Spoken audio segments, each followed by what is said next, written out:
सालों सालों से ओशो को पढ़ते रहे, सुनते रहे।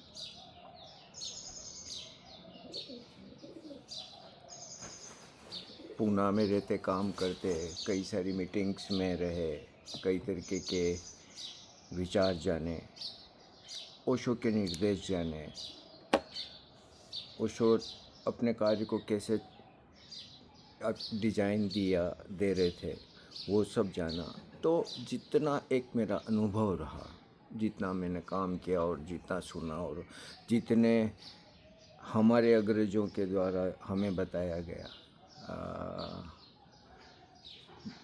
विभिन्न अवसरों पर जो हमें उनसे सीखने को मिला, ओशो के कार्य के संबंध में एक इंसाइट मिली, उन सब के आधार पे मैं जो भी मुझे दिखता है, जैसा मुझे मेरे से बोलना होता है, मैं बोलता रहता हूँ। निश्चित रूप से व्यक्तिगत रूप से तो ऐसी कोई दुश्मनी या ऐसा कुछ नहीं है किसी से भी, लेकिन जब ओशो कार्य के संदर्भ में चीज़ों को देखता हूँ तो निश्चित रूप से मैं बोलता हूँ। अब क्या होता है कि एक है ये देवदत्त, ये लट्ठ भारती और ये धक्काधारी, मालाधारी, चवलाधारी, रिंग मास्टर और आरतियाँ करने वाले, और ये जय देव कर रूह कपती है मेरी इन लोगों को देखते हैं। निश्चित मैं मानता हूँ कि ये ओशो संदेश के हत्यारे हैं, क्योंकि ये पूरी तरीके से गलत दिशा में ओशो के काम को ले जा रहे हैं। ये ठीक विपरीत जा रहे हैं। ओशो की पूरी मेहनत पे ये पानी फेर रहे। जिस चीज के लिए पूरा जीवन ओशो ने संघर्ष किया, उस सब की जड़ें ये काट रहे। तो मैं इनके तो विरोध में 100% हूं और पूरी तरीके से हूं। ये मानसिक विकृत क्रूर लोग हैं, इनके साथ तो खड़ा हुआ ही नहीं जा सकता किसी भी हालत में। इनका विरोध तो मैं करता रहूँगा, क्योंकि मेरी समझ से ये जो अत्यंत बेवकूफ़ियाँ कर रहे हैं, मूढ़ताएं कर रहे हैं, ये क्योंकि ओशो एक नई दिशा है, नई ऊंचाई है। कहते हैं ना वो कि मैं एक नई शुरुआत हूँ, और ये वापस खींच के उस ओशो को उसी पुरानी चीज़ों में लेके चले गए, उसी पुरानी सड़ान में लेके चले गए। तो ये तो नहीं बर्दाश्त किया जा सकता, ये नहीं सहन किया जा सकता किसी भी हालत में। क्योंकि मैं ओशो को आम जो होते हैं बाबा साधु, वैसा मैं ओशो को बनना नहीं देखना चाहता। और इन लोगों ने बना दिया वैसा, कोई फर्क नहीं। मैं जब इनके क्लिप्स तो ढेरों आते रहते हैं यूट्यूब पे, मालाएं पहन हशा हशा, अरे माय गॉड, हाथ जोड़ता हूँ भैया, रूह कपती है मेरी। और ऐसा नहीं है कि सिर्फ क्लिप्स ही। अभी कुछ दिन पहले मैंने मेरे शहर में कोई आचार्य बोधिसत्व आए थे, तो वहाँ चला गया था थोड़ी देर। मैंने कहा कि किस लोक में रह रहे हैं ये लोग, ये ओशो को ही पढ़ रहे, सुन रहे कि किसी तो नहीं भैया। इस पूरी सड़ांध के तो मैं 100% विरोध में हूँ। मेरी पूरी जबरदस्त ना है इनके लिए। तो इनसे तो मेरी कह सकता हूँ कि कभी भी बात नहीं बन सकती, बन ही नहीं सकती। वो और कोई मुझे ये तक देख, हो जी इतने लोग आ रहे हैं, हो जी इतने लोगों तक, अरे यार क्या हो जाएगा? ये भी मूड और दूसरे भी मूडों की भीड़ इकट्ठी हो जाएगी, उससे क्या होगा? एक समझदार मूल्यवान होता है। करोड़ या अरब मूड किसी काम के नहीं, ये मूड किसी काम के नहीं। देवदत्त, लठ भारती हुई ये सब, तो मैं इनके तो भी। अब ये कोई कहे कि हो जी इसके द्वारा ओशो पहुंचे, उससे तो काय के ओशो पहुंचे? ओशो के काम में तो तुम जहर मिला रहे हो यार। जिनके पास ओशो पहुंचे उनका भी दिमाग खराब कर रहे हो तुम, तो उनको भी राह से भटका रहे हो। यस, मैं और वो मुझे उससे कोई फ़र्क नहीं पड़ता कि किसी ने कितना बड़ा कम्यून बना दिया, कि आश्रम बना दिया, कि ये बना दिया, कि वो बना दिया, कि ऐसे एयर कंडीशन कमरे बन गए, वैसे बन गए ने, इतने उनके शिविर में लोग आते हैं, बाढ़ में जाए सब। हत्यारों के क्या मैं पक्ष में बोलूं, या कोई पक्ष में चीज को देख पाऊं यार। जरूरत क्या है सब पर? जब ओशो इतना सुंदर बोल गए और इतने एक से एक ध्यान बना गए, थेरेपिस्ट बना, कि क्या नहीं करके गए। अब इन टटपुंजों की जरूरत कहां पड़ गई है यार? हे पे पे पे पे पे पे पे। ओशो की आवाज में नहीं भैया, मैं इन नकलचियों, ढोंगियों, धूर्तों के तो खिलाफ बोलूंगा ही बोलूंगा और रहूंगा ही रहूंगा। एक कण प्रतिशत भी मेरी इनके प्रति सहमति नहीं है, स्वीकृति नहीं है। और ये जो भी कर रहे हैं सब कुछ कूड़ा करकट, 100% कूड़ा करकट। एक वर्ग और है जो आंदोलन करते हैं, क्रांतियां करते हैं, और अपने आंदोलनों क्रांतियों के लिए पता नहीं किन किन चीज़ों को आधार बनाते हैं। कभी माला को आधार बनाते, कभी फोटो को आधार बनाते, कभी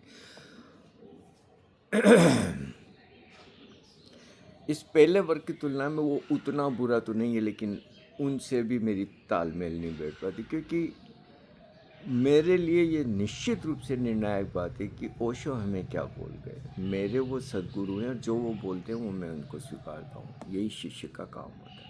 अब ओशो ने स्पष्ट ही माला के लिए मना किया, हम सब गवाह, इसमें अब कोई तर्क की गुंजाइश नहीं है। 100% ढंग से ओशो ने कहा कि माला नहीं पहनने का। और ऐसा नहीं है, अपने कार्य के दौरान बीच बीच में बोलते रहते थे वो कि ये भगमा कपड़े, माला, भगवान, ये सब हटाएंगे। तो इतनी मुझे ओशो के काम की समझ है कि जब तक इन चीज़ों का उपयोग था ओशो ने उपयोग लिया, जब उपयोग पूरा हो गया ओशो ने इनको छोड़ दिया। और हमें भी कहा कि छोड़ दो। हमारे ये चीज़ों से मोह बन जाते हैं, तो इसलिए हम नहीं कर पाते। लेकिन चूंकि निर्णायक हमेशा ना ओशो रहे, उन्होंने कहा भगवा कपड़े माला पहनो तो पहन ली, उन्होंने कहा छोड़ो तो छोड़ दी। बात तो इतनी सी थी, इतनी सी लाखों लाखों शिष्यों के लिए इतनी ही। अब आता है पूना का।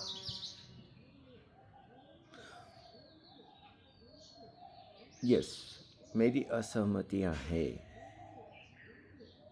और ऐसा नहीं कि असहमतियां आज शुरू से रही। कई चीज़ें देखते थे, जो चीज़ें कई चीज़ें ठीक लगती थी, कई चीज़ें ठीक नहीं लगती थी, और अपनी बात कहते थे, अभिव्यक्त करते थे, और इसमें कहीं कोई बुराई भी नहीं थी।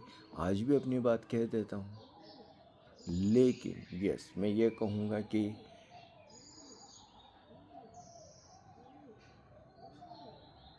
ओशो के काम का कोई वैसा नुकसान नहीं किया।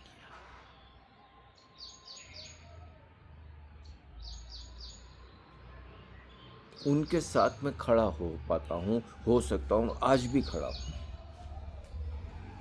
ठीक है कि मेरे को कुछ चीज़ें ऐसी लगती हो, कुछ वैसी नहीं, वैसी होती तो और अच्छी होती, तो वो भी कोई मैं निर्णायक सत्य और अंतिम सत्य तो मैं नहीं बोल रहा हूँ। हो सकता है जो मैं बोल रहा हूँ उसमें भी कई तरीके के तर्क हों, कई तरीके के विपरीत विचार भी हों, और उस तरीके से करते तो हो सकता है कि कुछ और भी बातें निकल के आती। तो इसलिए उसमें विचार की पूरी गुंजाइश, सहमति असहमति की पूरी गुंजाइश है। लेकिन जहाँ तक ओशो के काम के, उनके संदेश की शुद्धता की बात है, यस, उनके साथ खड़े होने में मुझे कोई दिक्कत नहीं, क्योंकि करने को तो वो भी ऐसा पागलपन कर सकते थे जो चला कि वो उनको कोई नहीं दिखता है क्या? वो भी इसी दुनिया के लोग हैं। किसी ने वैसी चीज़ें नहीं की। तो निश्चित रूप से सालों साल मैं उनके साथ, सभी के साथ काम करता रहा हूँ, सालों साल उनके काम को करते देखा है। तो यस, कोई ऐसी खोट मुझे नज़र नहीं आती, या कोई खोट ओशो को लेके नज़र नहीं आती। वो तो नज़र नहीं आती। अब ठीक है कि चीज़ें कुछ वैसी नहीं हो रही जैसी होनी चाहिए। अब ये भी मैं मानता हूँ, ये भी एक बेनिफिट ऑफ डाउट तो मैं देता ही हूँ, को किया तो अच्छे के लिए ही, सोचा तो अच्छे के लिए ही, नीयत तो अच्छी ही रही, लेकिन चीज़ें या परिणाम वैसे नहीं हुए तो उनसे मेरी असहमतियाँ हो जाती है और मैं असहमतियाँ अपनी व्यक्त कर देता हूँ। पर यस, मैं उनको प्रति कोई विरोध तो उस तरीके से तो नहीं है मेरा। मेरी तरफ से तो मैं उन्हें मित्र भी मानता हूँ, क्योंकि मेरे सालों से मित्रता रही है। अब उनकी तरफ से क्या मानते हैं तो वही जाने, क्योंकि मेरे को तो अभी तक कभी कोई ऐसी जानकारी मिली नहीं। व्यवहार से जैसा पता चलता है उससे तो यही है कि वो मेरे से पूरी तरीके से रिश्ता तोड़ चुके हैं। तो यस, वो कोई बात नहीं, कोई बात नहीं। कभी कभी अजीब लगता है, लेकिन कोई ऐसी बहुत बड़ी बात नहीं लगती है। हाँ, ये लट्ठ भारतीय देवतत्व और इनमें से भी कईयों से मेरे परिचय रहे, लेकिन उनसे तो मैं कभी बोलना भी नहीं चाहता, बात भी करना नहीं। अपेक्षा है कर्ण बराबर वो तो मेरा अच्छा है कि मेरे को भूल चुके हैं, हाथ जोड़ता हूँ उनको तो। लेकिन यस, उनके प्रति तो कभी कभी तो आता है, क्योंकि अच्छे लोग तो हैं कई मायनों में। पर अब क्या कर सकता हूँ। तो अगर यही देखूं, मैं व्यक्तिगत रूप से सोचूं, मेरे व्यक्तिगत फायदे नुकसान की सोचूं और देखूं, तब तो मुझे सबसे ज़्यादा गुस्सा पूना के ऊपर आना चाहिए, पूना वालों पे आना चाहिए। क्योंकि इन देवदत्त लठबाजियों ने मेरा तो कोई नुकसान नहीं किया, लेकिन ओशो के काम और ओशो के पूरे जीवन दर्शन को जब मैं देखता हूँ तो निश्चित रूप से मैं अगर खड़ा हूँ तो मैं पूना के साथ खड़ा हूँ 100%। मैं विरोध में हूँ इन नकलचियों के, इन ढोंगियों के, इन पाखंडियों के, इन शोषकों के। ये जो ओशो के नाम पे पता नहीं क्या क्या, नहीं नहीं नहीं नहीं नहीं नहीं, वो तो बर्दाश्त नहीं किया जा सकता, वो बर्दाश्त नहीं किया जा सकता। वो तो मूर्ता देखता हूँ तो मेरी रूह तक कपती है। क्या कभी कल परसों में एक क्लिप देख रहा था, एक कोई कम उम्र का लड़का है, उसने खुद ने भी कभी ठीक से ध्यान किया होगा, ओशो को पढ़ा, और नहीं कोई पढ़ा लिखा दिखता है, ना क्रिएटिव दिखता है। वो ठीक है, होते हैं कुछ लोग जो कुछ कामों में माहिर होते हैं, तो उसने कोई अपनी एक चला ली, और वो कोई बैठा है सामने, कोई यहाँ हाथ रख रहा है, कोई वहाँ हाथ रख रहा है, किसी का वो जनानी का हाथ इधर है, कोई जनानी ही रो रही है, वो बीच बीच में इधर से उधर जा रहा है, नहीं किसी को ये। अरे यार क्या कर रहे हो यार, तुम्हें होश भी है, तुम कर क्या रहे हो। और करो तो करो ना भाई, फिर भी ओशो के नाम से क्यों करते हो यार।